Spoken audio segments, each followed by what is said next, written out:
성경 말씀 누가복음 1장입니다. 누가복음 1장 67절부터 79절까지 교독으로 봉독합니다.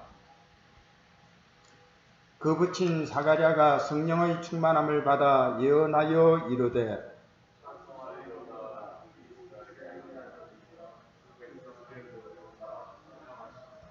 우리를 위하여 구원의 뿔을 그 종 다윗의 집에 일으키셨으니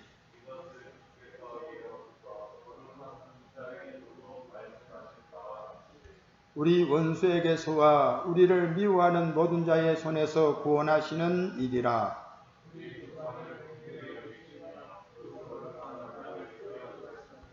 곧 우리 조상 아브라함에게 하신 맹세라.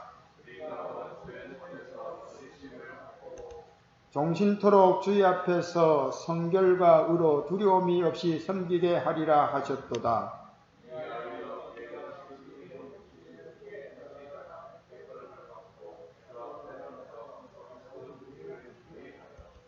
주의 백성에게 그 제사함으로 말미암는 구원을 알게 하리니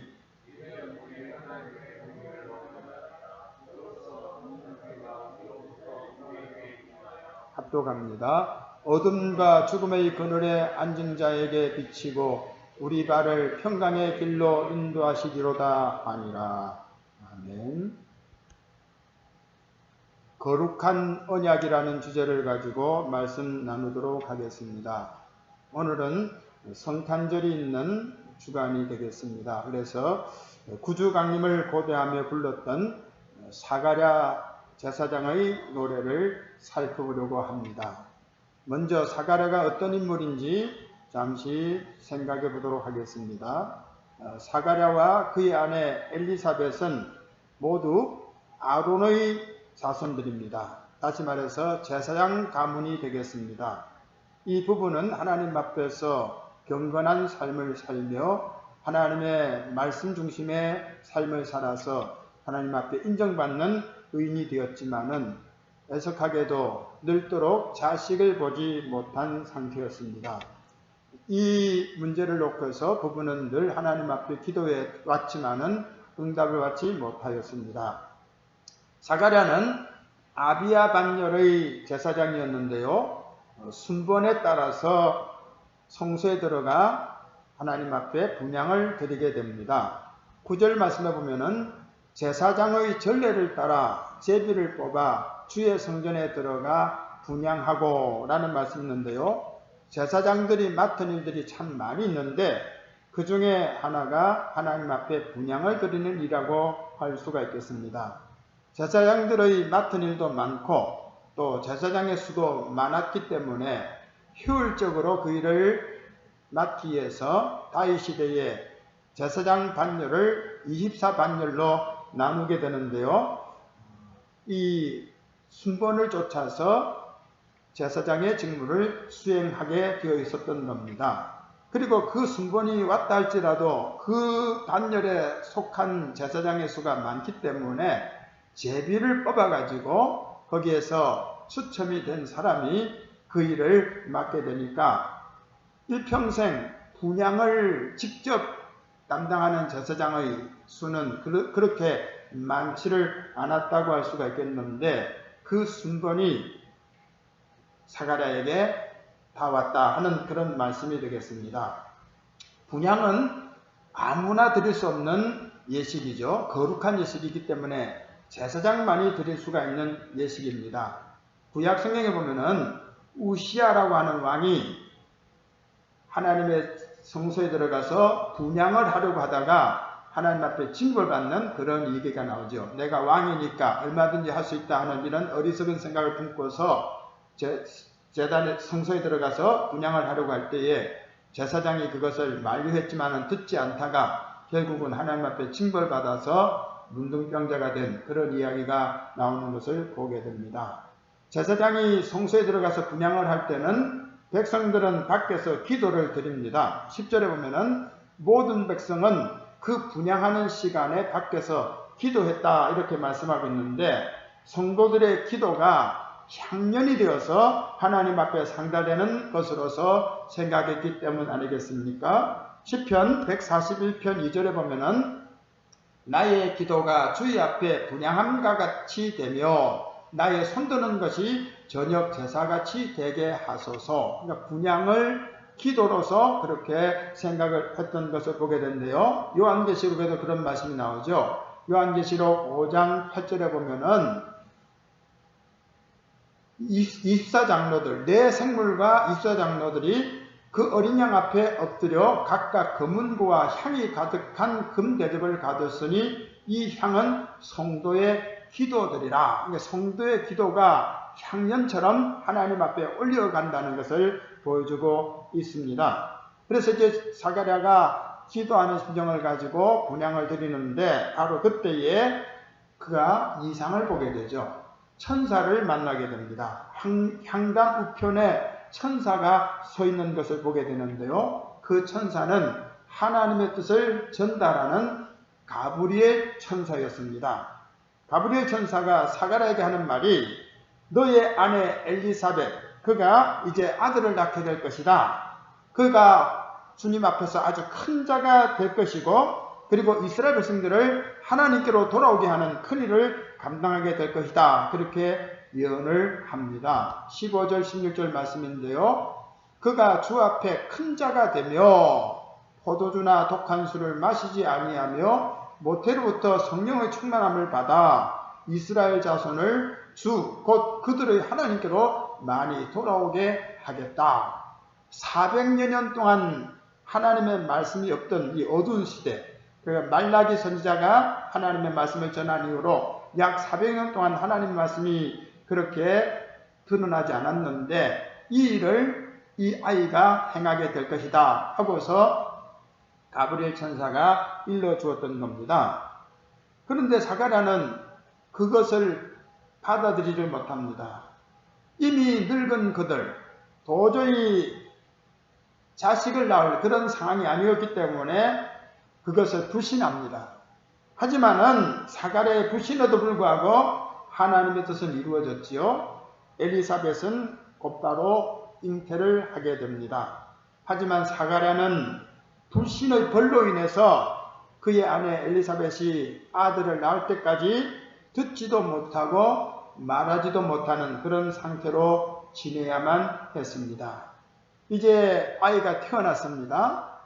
8일이 되었을 때 할례를 행하게 되는데요. 그때 그 아이의 이름을 짓는 그런 일이 있는데 친족들이 이런저런 이름들을 붙였지만은 엘리사벳이 고집하면서 이 아이의 이름은 요한이라고 지어야 됩니다. 이렇게 얘기를 하는 거죠. 그러니까 친족들이 그러면은 사가랴는 아이의 이름을 어떻게 짓기를 원하는지 알아보자 해가지고 듣지도 못하니까 서판에다가 아이의 이름을 어떻게 지으면 좋겠느냐고 그렇게 물으니까 요한이라고 이름을 쓰게 되죠. 그 순간에 그의 입이 터지고 그래서 하나님을 찬양하게 됩니다. 67절 말씀에 보면은 그 붙인 사가랴가 성령의 충만함을 받아 예언하여 이르되 입이 열리는 순간, 귀가 트이는 순간 그는 성령 충만한 가운데 찬양하면서 예언을 하게 되는데요. 그 예언은 앞으로 그리스도께서 강림하실 것이며 또한 이 아이, 그 태어난 아이는 그 구세주의 기잡이 노릇을 하게 될 것이라고 그렇게 예언을 하게 되는 것을 보게 됩니다. 그 노래를 오늘 이 시간 우리 함께 다뤄보도록 하겠습니다. 먼저 하나님의 돌보심에 대한 이야기가 거기에 수록되어 있습니다. 68절 말씀에 보면은 찬송하리로다 주 이스라엘의 하나님이요 그 백성을 돌보사 속량하시며 라고 말씀하고 있습니다. 10달 동안 듣지도 못하고 말하지도 못하던 사가랴가 입을 열어서 제일 먼저 한 것은 하나님의 은혜에 대한 찬송이었습니다. 하나님께서 그 백성을 돌아보셨다 이렇게 노래하고 있습니다. 돌보는 것은 어떤 자에게 필요한 것입니까? 미숙한 어린아이들 그리고 노쇠한 늙은이들 혹은 장애를 가진 사람들 이런 사람들에게 도움이 필요하지 않겠습니까? 전능하신 우리 하나님의 편에서 볼 때에 인생은 모두 이와 같이 미숙하고 또 쇠락하고 그리고 또 영적 장애를 가진 비참한 존재라고 할 수 있기 때문에 하나님께서는 자비로운 심정으로서 우리 인생들을 돌아보시기를 기뻐하시는 겁니다. 누가복음 1장에도 보면은 하나님께서 나를 돌아보셨다는 그런 고백들이 여러 번 나오는 것을 확인할 수가 있는데요. 25절에 보면은 주께서 나를 돌보시는 날에 사람들 앞에서 내 부끄러움을 없게 하시려고 이렇게 행하심이라. 엘리사벳이 늙도록 자식을 낳지 못했는데 그것이 그에게는 수치가 되었는데 하나님께서 자신을 돌아볼 때에 이 부끄러움이 사라지고 내가 자식을 낳게 됐다 하고 감격해하는 것을 보게 됩니다. 또 48절에 보면은 그의 여종의 비천함을 돌보셨습니다. 이제 후루는 만세에 나를 복이 있다 일컬으리로다. 마리아가 주님의 은혜 가운데 그리스도를 잉태하면서 감격하면서 여종의 비천함을 돌보셨다. 주님께서 나를 돌보셨다. 이 비천한 나를 돌보셨다. 이렇게 고백을 하고 있습니다. 이렇게 하나님께서는 자기 백성들을 돌봐주시기를 기뻐하시는데 사람들은 그 돌보심을 오히려 간섭으로 생각하면서 그것을 거부하는 것을 보게 됩니다. 로마서 1장 28절에 보면은 그들이 마음에 하나님 두기를 싫어했다 그랬어요. 마음에 하나님 두기를 싫어하는 거예요. 그래서 하나님의 돌보심을 간섭으로 여기면서 그걸 거부하기 때문에 때때로 하나님께서는 그럼 너희들 마음대로 해봐라 하고 이렇게 내버려 두시는 거죠. 돌보지 않고 내버려 두시는 거죠. 로마서 1장에 보면은 버려두셨다 하는 말씀들이 계속 반복되는 것을 확인할 수가 있는데요. 그러나 자기 백성들은 결코 버릴 수가 없는 거죠. 하나님께서 항상 살피시다가 때가 되면은 손을 내밀어서 구원을 베푸시는 것입니다. 하나님의 돌보심은 구속 역사의 모델이라고 할 수 있는 이스라엘의 역사를 통해서 우리들이 확인해 볼 수가 있습니다. 열왕기하 13장 23절에 보면은 여호와께서 아브람과 이삭과 야곱과 더불어 세우신 언약 때문에 이스라엘에게 은혜를 베풀며 그들을 불쌍히 여기시며 돌보사 멸하기를 즐겨하지 아니하시고 이때까지 자기 앞에서 쫓아내지 아니하셨다 하는 말씀이 있습니다. 언약을 생각하면서 불쌍히 여겨서 그들을 돌보시고 멸하지 않았다 하는 그런 말씀이 되겠습니다. 야곱의 자손들이 애굽으로 이주한 지 약 400년의 세월을 지난 후에 그들이 노예로 전락하지 않았습니까? 그리고 그들이 아주 절망에 빠져 있을 때에 하나님께서 어떻게 하셨습니까?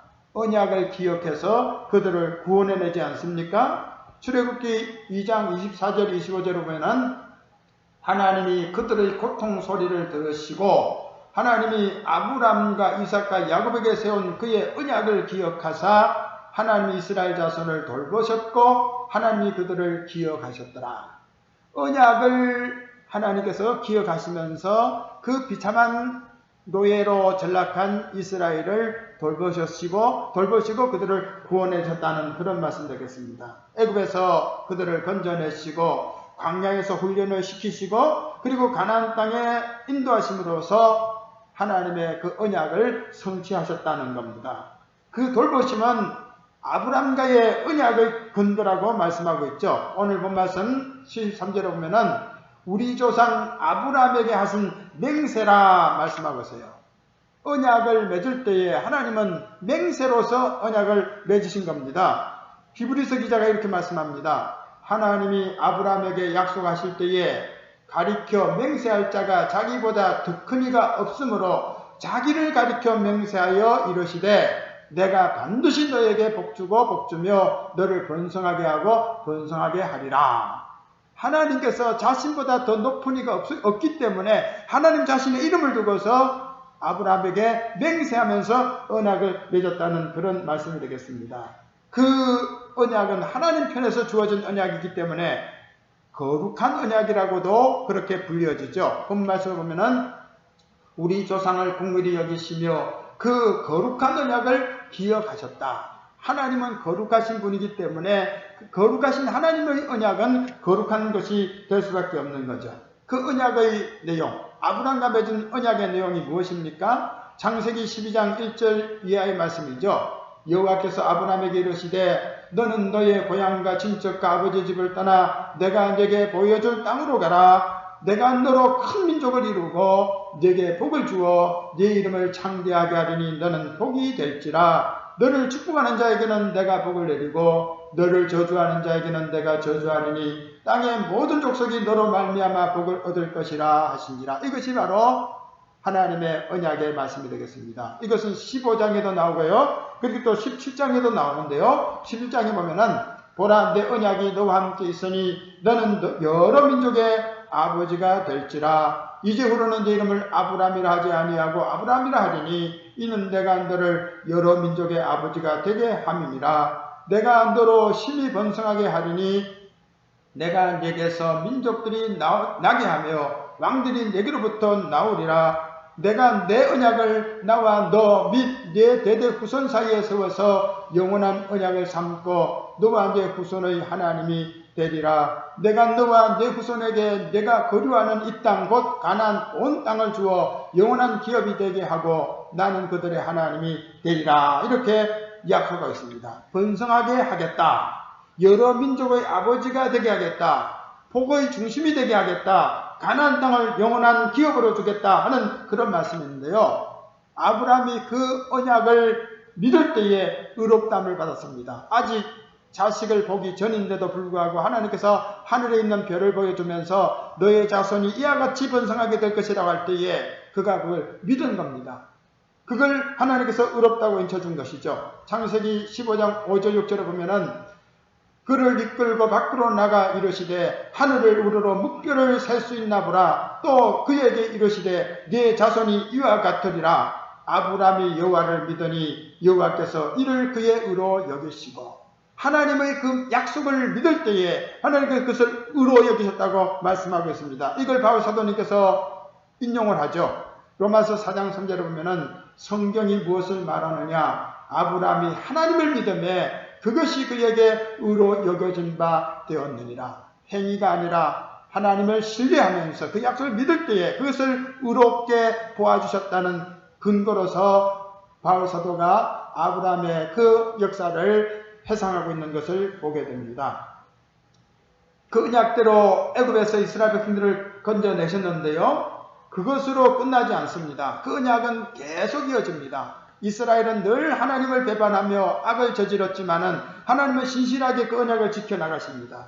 훗날에 이스라엘이 남과 북으로 갈려지죠. 북쪽 이스라엘은 아수르에 의해서 망하고 남쪽 유다는 바벨론에 의해서 망하지 않습니까? 그래서 역사 속에서 사라지지 않았습니까? 그러나 여전히 하나님은 아브라함과의 그 언약을 기억하셔서 그들을 돌보시고 때가 되었을 때 다시 기한시켜서 나라를 회복하게 하신 겁니다. 예레미야 29장 10절에 보면은 여호와께서 이와 같이 말씀하시니라. 바빌론에서 70년이 차면 내가 너희를 돌보고 나의 선한 말을 너희에게 성취하여 너희를 이곳으로 돌아오게 하리라. 예레미야는 잡혀간 자기 민족들을 보면서 절망하지 않고 하나님의 언약을 믿는 겁니다. 그러면서 70년이 지나면 너희들이 다시 돌아오게 될 것이다. 하나님께서 약속하신 것이 성취될 것이라고 말씀하셨는데 그대로 이루어지지 않았습니까? 70년이 되었을 때 다시 회복되지요. 그런데 또다시 그들은 강대국에 의해서 압박을 당합니다. 지금 사가랴가 이 예언을 할 때에 이스라엘 민족들은 로마의 압제 아래서 눌려 있는 때가 아니겠습니까? 로마의 속국이 되어서 고통당하고 있지 않았습니까? 바로 그때에 사가랴는 하나님의 언약을 기억을 하는 겁니다. 그 언약을 하나님께서 기억하시고 다시 그들을 돌보셔서 구원해 주실 것을 확신하면서 이 노래를 부른 겁니다. 이후에도 그 언약은 계속될 것입니다. 이스라엘 백성들이 불신에 빠진다 할지라도 하나님은 신실하게 이스라엘을 권고하시고 돌보시고 구원해 내실 것입니다. 바울은 그것을 믿었습니다. 지금은 이스라엘 백성들이 하나님을 배반하고 그리스도를 영접하지 않지만은 예수님을 구주로 영접하지 않았지만은 언젠가 그들이 하나님께로 돌아올 것을 믿었습니다. 그래서 로마서 11장 1절 2절에 보면은 하나님이 자기 백성을 버리셨느냐? 그럴 수 없느니라. 나도 이스라엘이니요 아브라함의 씨에서 난 자요 베냐민 지파라. 하나님이 그 미리 아신 자기 백성을 버리지 아니하셨나니 라고 그렇게 말씀하고 있어요. 과거의 역사를 회상하면서 지금은 이스라엘 백성들이 불신에 빠져 있지만은 하나님의 언약은 반드시 이루어져서 그들이 구원에 참여하게 될 것을 바울은 확신을 한 것입니다. 그래서 26절에도 보면은 그리하여 온 이스라엘이 구원을 받을 것이라고 그렇게 말씀하면서 하나님의 은사와 부르심에는 후회하심이 없다고 말씀하고 있어요. 하나님의 그 언약, 하나님의 그 부르심, 결코 그것은 후회 없이 성취될 것이라고 말씀을 하고 있습니다. 지금 사가랴 제사장은 성령 충만한 가운데 하나님의 언약이 성취되어서 그 백성들을 하나님께서 돌보실 것이라고 그렇게 노래를 하고 있는 것입니다. 그리고 그 언약을 성취하기 위해서 하나님께서 보내주실 메시아에 대한 예언도 또 이 본문에서 같이 품고 있음을 보게 됩니다. 하나님의 언약대로 그들을 구원하기 위해서 보내실 분이 바로 그리스도가 아니겠습니까? 헬라어로는 그리스도, 그리고 아람어나 히브리어로는 메시아, 그리고 우리가 흔히 이해하는 대로는 구세주, 바로 그분이 어떤 분이신지 오늘 이 시에서 잘 표현해주고 있는데요. 69절 말씀에 보면은 우리를 위하여 구원의 뿔을 그 종 다윗의 집에 일으키셨다, 그렇게 노래하고 있습니다. 뿔은 무엇을 의미하고 있습니까? 권세를 가리키는 거죠. 또 힘을 가리키는 것 아니겠습니까? 근데 구원의 뿔이라는 것은 구원의 권세를 가지신 하나님을 가리킨다고 할 수가 있겠습니다. 사무엘하 22장 3절에 보면은 우리 하나님에 대한 표현들이 참 많습니다. 내가 피할 나의 반석의 하나님이시요 나의 방패시요 나의 구원의 뿌리시요 나의 높은 망대시요 그에게 피할 나의 피난처시요 나의 구원자시라. 하나님을 그렇게 불렀는데요. 하나님을 가리켜서 나의 구원의 뿌리라고 그렇게 노래하고 있지 않습니까? 그리고 시편 18편 2절에도 역시 마찬가지로 동일하게 하나님을 가리켜서 나의 구원의 뿌리라고 노래하고 있음을 보게 됩니다.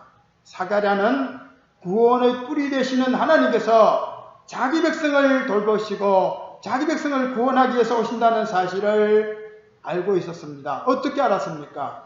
말씀을 통해서 알고 있었습니다. 70절 말씀에 보면은 이것은 주께서 예로부터 거룩한 선지자들의 입으로 말씀하신 바와 같이, 거룩한 선지자들, 구약의 많은 선지자들이 예언을 했는데 구세주께서 오신다는 겁니다. 구원자가 오신다는 겁니다. 그걸 지금 사가랴는 말씀을 통해서 믿었고 이제 그때가 되었다는 것을 알고서 노래하는데요. 하나님께서 구원주로서 다윗의 자손으로 오실 것을 그는 믿었어요. 시편 132편 17절에 보면은 내가 거기서 다윗에게 뿔이 나게 할 것이라. 다윗에게 뿔이 나게 할 것이라. 시편 132편 11절에 예언이 되어 있는데 지금 그 예언의 때가 됐다는 거예요. 그래서 구원의 뿔이 다윗의 집에서 나게 된다고 그렇게 지금 사가랴가 노래하고 있는 것 아니겠습니까? 사무엘하 7장 16절에 보면은 네 집과 네 나라가 내 앞에서 영원히 보존되고 네 왕위가 영원히 견고하리라 하셨다 하라. 하나님께서 다윗과 맺은 언약이죠. 네 집에서 왕위가 영원히 견고하게 될 것이다. 그리스도께서 다윗의 왕자에서 오실 것이라고 그렇게 확증하게 하는 그런 말씀 아니겠습니까? 예레미야도 말씀하고 있죠. 보라 때가 이르리니 내가 다윗에게 한 의로운 가지를 일으킬 것이라. 그가 왕이 되어 지혜롭게 다스리며 세상에서 정의와 공의를 행할 것이라. 다윗의 왕조가 몰락한 상황에서 예레미야는 장차 다윗에게서 한 의로운 가지가 일어날 것이라고 말씀을 하고 있는데요. 바로 다윗의 계통으로 그리스도께서 오실 것을 예언하는 말씀이 되겠습니다. 또한 그분은 어디서 탄생한다고 되어 있습니까? 베들레헴에서 탄생한다고 되어 있죠. 미가서 5장 2절에 보면은 베들레헴 에브라다야, 너는 유다 족속 중에 작을지라도 이스라엘을 다스릴 자가 네게서 내게로 나올 것이라. 그의 근본은 상고의 영혼에 있느니라. 영원하신 주님께서 인간의 몸을 입고 이 땅에 오실 때에 아주 작은 마을 베들레헴에서 탄생하게 될 것을 미가 선지자는 내다보았던 것을 알 수가 있습니다. 그리고 그분께서 보통 생육품으로 오지 않고 인간의 재성을 받지 않게 해서 처녀의 몸을 통해서 오실 것도 이사야가 예언하지 않습니까? 이사야 7장 14절에 보면은 주께서 친히 징조를 너희에게 주실 것이라. 보라, 처녀가 잉태하여 아들을 낳을 것이요 그의 이름을 임마누엘이라 하리라. 하나님이 우리와 함께 하신다. 우리와 함께 하기 위해서 죄 없는 사람으로 오시기 위해서 처녀의 몸을 통하여 오실 것을 이사야가 예언을 했는데요. 사가는 이렇게 많은 선지자들의 예언을 보면서 구세주가 오셔서 이제 이스라엘을 구원해 줄 것을 믿는 믿음을 가졌는데 때가 되었음을 알고서 이렇게 예언을 한 것입니다. 71절에 보면은 우리 원수에게서와 우리를 미워하는 모든 자의 손에서 구원하시는 이라. 그리스도께서 오셔서 우리를 구원해 주신다는 겁니다. 원수에게서 또 우리를 미워하는 모든 자의 손에서 구원해 낼 것이라고 말씀했는데, 그러나 이 구원은 보통 사람들이 생각하는 그런 정치적인 구원, 다시 말해서 로마 제국의 압박에서 그들을 구원해내는 것은 아니었습니다. 사가랴는 그것을 깨닫고 노래를 합니다. 77절에 보면은 주의 백성에게 그 죄사함으로 말미암는 구원을 알게 할 것이다.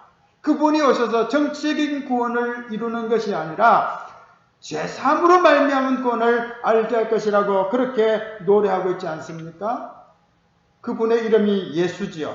예수라는 그 이름의 뜻이 구원자죠. 그래서 마태 기자가 이렇게 말합니다. 아들을 낳으리니 이름을 예수라 하라. 이는 그가 자기 백성을 그들의 죄에서 구원할 자이심이니라 하니라.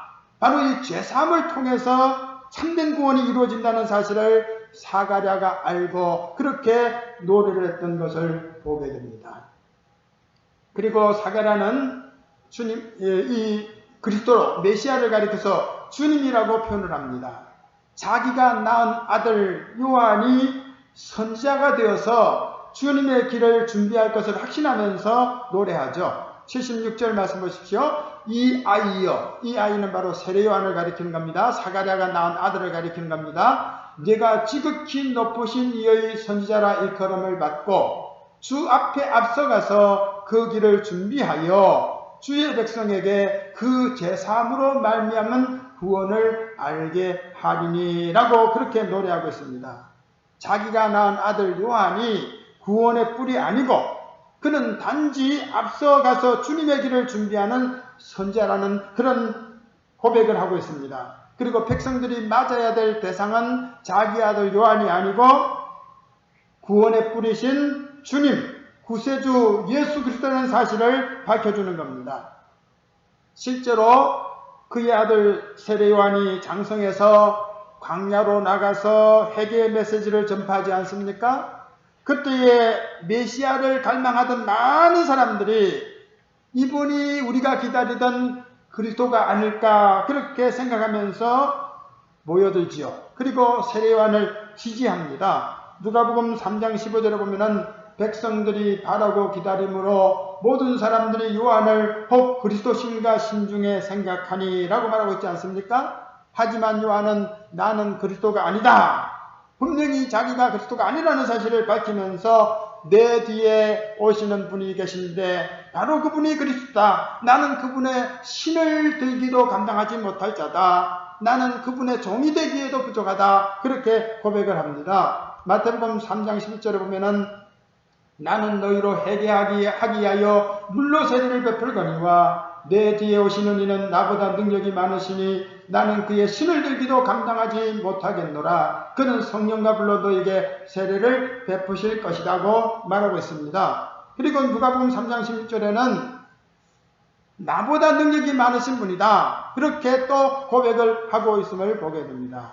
세례 요한은 오직 그리스도만을 드러내고 자신은 소리처럼 메시지만 전하고 사라지는 것, 바로 그것이 자기의 사명임을 깨달았던 겁니다. 요한복음 1장 23절에 나는 선지자 이사야의 말과 같이 주의 길을 곱게 하라고 광야에서 외치는 자의 소리다 말하고 있습니다. 소리는 보이지 않습니다. 그리고 그 의미만 전달하면, 뜻만 전달하면 사라지는 것이 소리 아니겠습니까?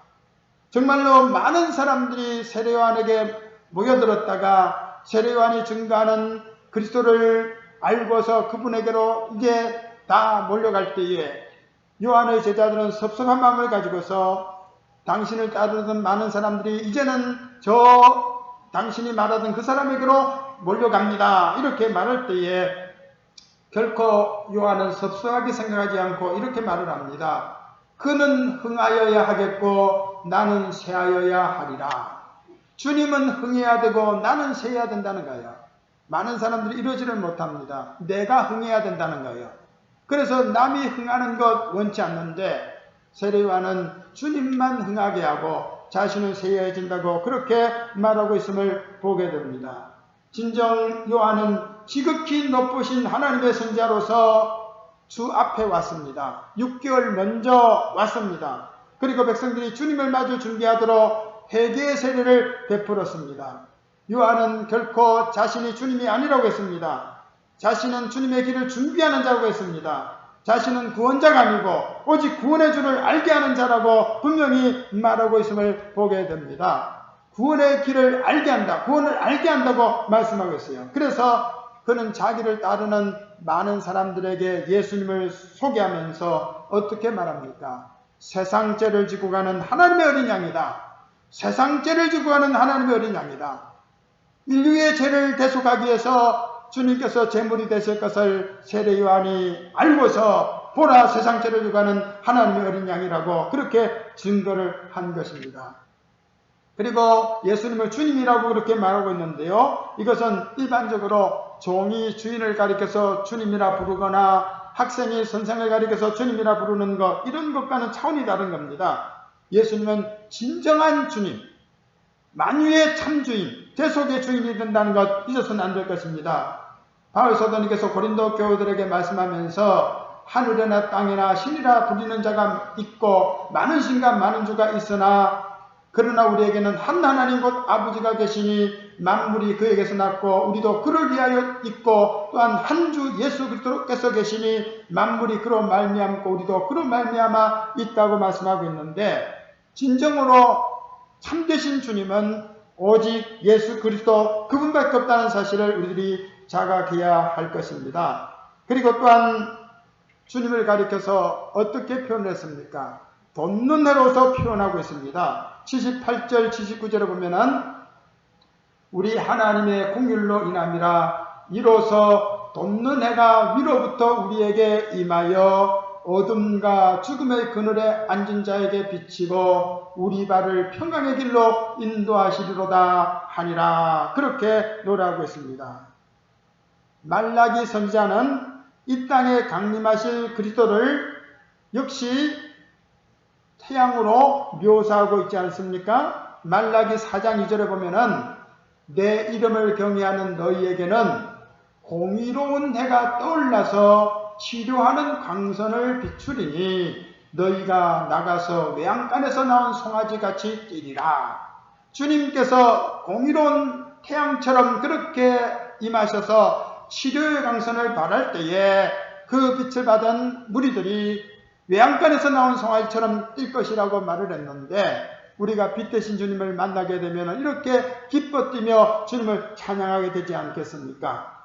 이사야도 역시 마찬가지로 구세주를 큰 빛으로 묘사하고 있지요. 이사야 9장 2절에 보면은 흑암에 행하던 백성이 큰 빛을 보고 사망의 그늘진 땅에 거주하던 자에게 빛이 비치도다. 진정으로 우리 예수님은 생명의 빛으로 세상에 오신 분입니다.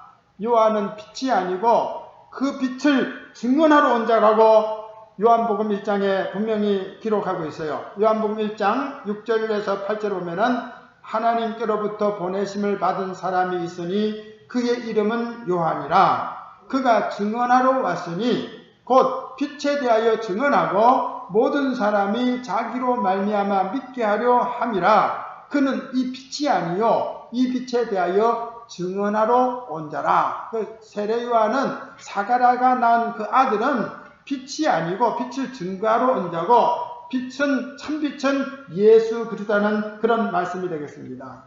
참빛이 되시는 예수 그리스도께서 오셨지만은 어둠에 속한 인생들은 영안이 어두워져서 그 빛을 깨닫지 못합니다. 요한복음 1장 4절 5절에 말씀하고 있지요. 그 안에 생명이 있었으니 이 생명은 사람들의 빛이라. 빛이 어둠에 비치되 어둠이 깨닫지 못하다. 암흑에 속한 사람들은 빛 대신 주님께서 오셔서 빛을 비춰주시건만 그걸 깨닫지 못하게 되었다는 말씀이 되겠습니다. 그를 깨우치기 위해서 세례 요한은 작은 등불 역할을 잘 감당해 나갑니다. 요한복음 5장 35절에 보면은 요한은 켜서 비추이는 등불이라 너희가 한때 그 빛에 즐거이 있기를 원하였거니와. 예수님께서 말씀하고 있죠. 세례 요한이 작은 등불 역할을 했는데 이제 참빛 되시는 주님이 오실 때에 그 작은 등불 역할을 하던 세례 요한은 이제 그것을 서서히 물러갔다 하는 그런 말씀이 되겠습니다. 죽음과 어둠에 눌려 살던 인생들도 돈눈에 되시는 주님을 영접하게 되면 어떻게 됩니까? 기뻐 뛰는 거예요. 송아지처럼 즐거워하는 거예요. 왜냐? 즉시 평강으로 들어가기 때문입니다. 평강의 길로 우리를 인도해 주신다고 말씀하고 있지 않습니까? 평강의 길로 인도하시는 거예요. 돈눈해가 위로부터 우리에게 임했다 이렇게 말씀하고 있어요. 정말 우리는 예수님께서 이 땅에 오셔서 우리에게 참된 빛을 비춰주셨기 때문에 감사해야 될 것입니다. 이는 하나님의 은혜입니다.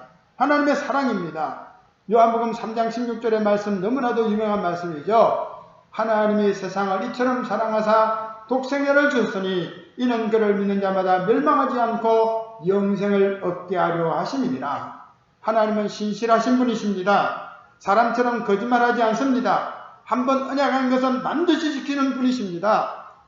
민수기에 말씀하고 있지 않습니까? 하나님은 사람이 아니시니 거짓말을 하지 않으시고 인생이 아니시니 후회가 없으시도다. 어찌 그 말씀하신 바를 행하지 않으시며 하신 말씀을 실행하지 않으시랴. 아브람과 하나님께서 맺은 언약, 그 언약은 변치 않고 반드시 성취될 것입니다. 그래서 그 언약을 앞서도 말씀드린 대로 거룩한 언약이라고 그렇게 부르고 있는 겁니다.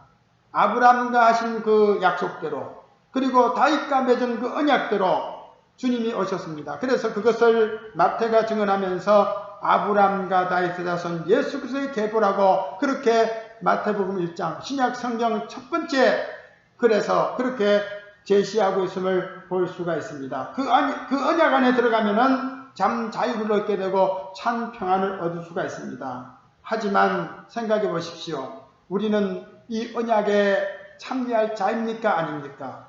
우리는 혈통적으로 볼 때에 그 언약에 참여할 수 없는 자입니다. 우리는 아브라함의 자손이 아니기 때문입니다. 그렇지 않습니까?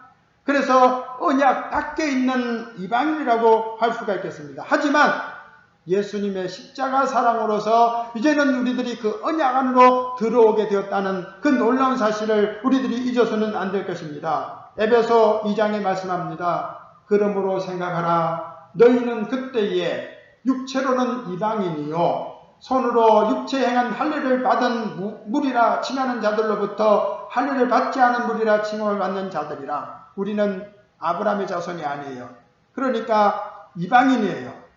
또 할례를 받지 못한 무할례자에 속하는 자들이 되겠습니다. 그런데 어떻게 됩니까? 그때에 믿지 않을 때, 그리고 주님의 은총이 임하기 전에 말하는 겁니다. 그래서 너희는 그리스도 밖에 있었고 이스라엘 나라 밖의 사람이라 약속의 언약들에 대하여는 외인이요 세상에서 소망이 없고 하나님도 없는 자이더니.